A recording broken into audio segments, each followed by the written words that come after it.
Have you ever finished a movie that, you know, technically did everything right, but you still felt kinda hollow? Well, today we're diving into a completely fresh approach to storytelling that's designed to change all that. This quote from filmmaker George D. Escobar just hits the nail on the head, doesn't it? We've all seen those stories. They follow the formula perfectly, they have the structure, but they just don't have a soul. They're entertaining for a bit, but they don't stick with you. They don't transform you. For decades, popular models like the hero's journey have been the gold standard. And they're great for building plots, but they often lead to characters whose main goal is just self-fulfillment. It's all about the hero finding their own inner strength to win the day. And look, sometimes that's just not enough to create a story that really, truly resonates. So that raises a big question. What if there was a different kind of blueprint?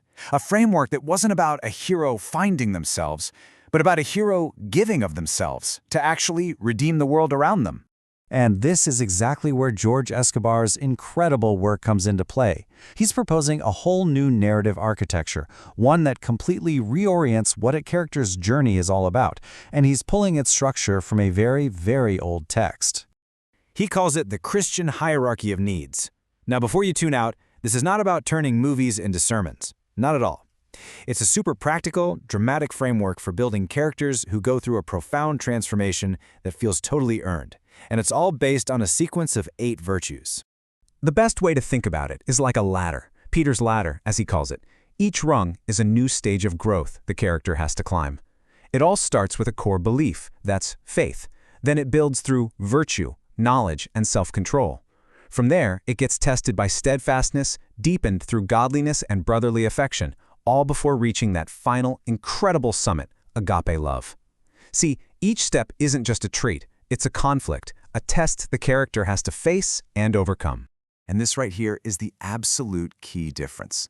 A traditional story arc, one based on something like Maslow's hierarchy, often ends with the hero achieving self-actualization, becoming the best version of themselves.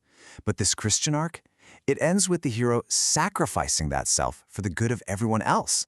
That's a massive shift in a story's ultimate destination, from self-fulfillment to redemption.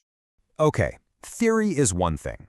But to really see how this works in practice, let's take a look at Escobar's own screenplay, Prairie Winds. We're going to trace the journey of a young girl named Emma as she climbs this exact ladder of transformation. So, every journey starts on that first rung, faith. This is the character's bedrock, right? It's the belief system that drives everything they do. And for Emma, a little girl out on the harsh prairie, her faith isn't just some background detail, it's her entire operating system. And here you can see her faith in action. This is what's so cool. She's not just thinking these words to herself, she is speaking them out loud, in the middle of a crisis, literally using her belief as a weapon against fear. In this framework, her faith is what actually generates the drama. All right, just for the sake of time, we're going to jump ahead a few rungs to number 5, steadfastness. This is where the character's inner resolve gets hammered by intense external pressure. When her brother gets dangerously sick and the adults don't know what to do, Emma decides she's going to run for help. I mean, think about that. A monumental task for a child, all alone. Wow, this description just makes her endurance so painfully real, doesn't it? It's not some easy montage. This isn't just about physical pain. It's a visual of her raw commitment. Her steadfastness has a real, tangible cost. You feel it. As she keeps climbing, she reaches this 7th rung, brotherly affection.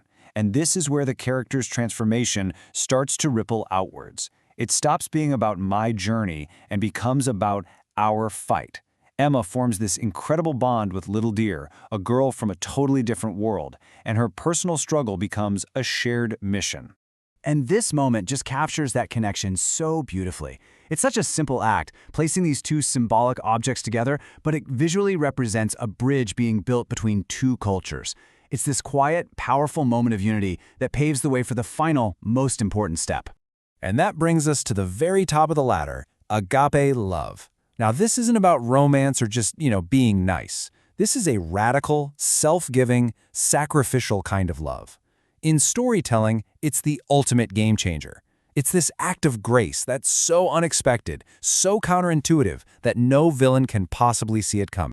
So this story's climax puts this virtue to the ultimate test. You've got a classic standoff. Guns are drawn, revenge is hanging thick in the air, everything is pointing towards violence, it seems inevitable. And then, Emma does the absolute last thing you'd expect.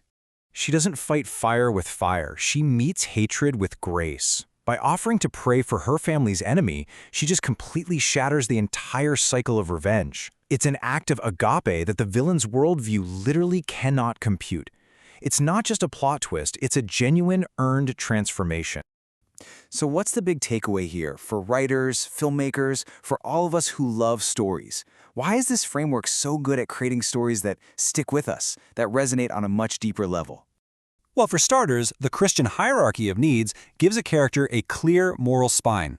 Each one of those virtues becomes a situation generator, creating the plot organically.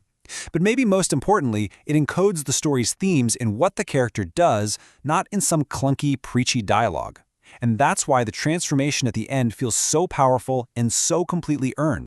Ultimately, this whole blueprint shifts the entire goal of the story. It stops being about a hero just reaching their own potential. It becomes about a hero whose own revival and transformation leads to the redemption of their entire community, usually through an act of great personal sacrifice. It helps create stories that don't just entertain us, but actually inspire us. And that really leaves us with a powerful question to chew on.